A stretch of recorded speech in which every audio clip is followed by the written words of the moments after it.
আজ মহাষষ্ঠী পূর্ণতিথিতে দেবীর মহাবোধন। ইতিমধ্যেই মানুষ আনন্দ যজ্ঞে সামিল হয়েছেন বিভিন্ন পাড়া থেকে ক্লাব ও সার্বজনীন স্তরে। অনেক কারুকার্য, মন ভরিয়ে দেওয়ার মতো চিত্র, বিভিন্ন রকম অভিনবত্ব প্রকাশ পাচ্ছে বাংলার প্রায় প্রতিটি মণ্ডপে মণ্ডপে। আর সেই চিত্রই তুলে ধরছি আমরা শুধুমাত্র ট্রাইব টিভিতে।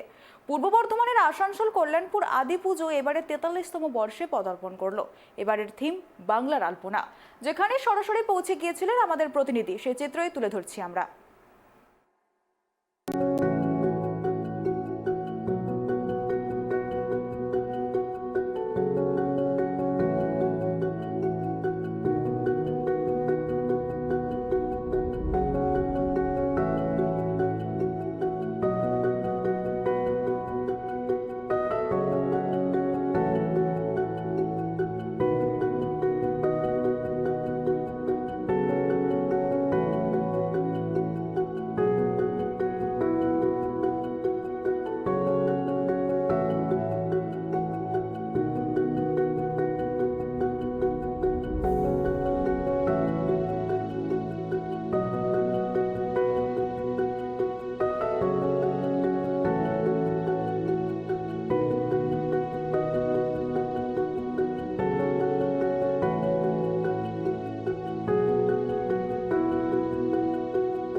দাঁড়িয়ে রয়েছি আসানসোলের কল্যাণপুর আদি পুজোর যে মণ্ডপ, সেই মণ্ডপের সামনে। এবং এবারে এই মণ্ডপের কি থিম, সমাজকে কি বার্তা দিতে চলেছে এই মণ্ডপ, আসুন জেনে নেবো এই পুজো উদ্যোক্তাদের কাছ থেকে। আপনার নামটা বলুন। নমস্কার, আমি তাপস সেনগুপ্ত, কল্যাণপুর আদি পূজার সম্পাদক। এটা আমাদের 43তম বর্ষ। এবছরে আমাদের ভাবনা ছিল শিল্পী এবং শিল্প দুটোকেই বাঁচিয়ে রাখা, লোকশিল্পকে, যেটা আমাদের বঙ্গে যাকে বলা হয় আলপনা।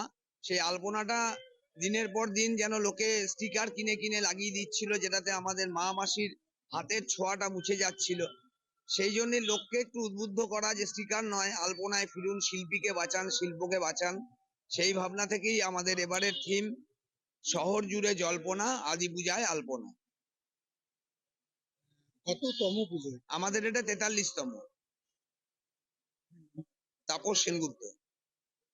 আমরা কথা বলছিলাম পুজো উদ্যোক্তাদের তাপস বাবুর সঙ্গে, এবং তিনি যেটা জানাচ্ছেন যে এবারে তাদের থিম আলপনা, অর্থাৎ আদি অন্ত থেকে যে আলপনা দেওয়ার একটা প্রচলন বা প্রথা আমরা দেখে এসেছি বিভিন্ন গ্রাম বাংলা থেকে শুরু করে বিভিন্ন সময় আমরা দেখেছি মা মাসি বা বাড়ির মহিলাদের একটা আলপনা দেওয়ার যে একটা প্রথা ছিল, সেই প্রথাকেই মূলত তুলে ধরা হয়েছে এই মণ্ডপে।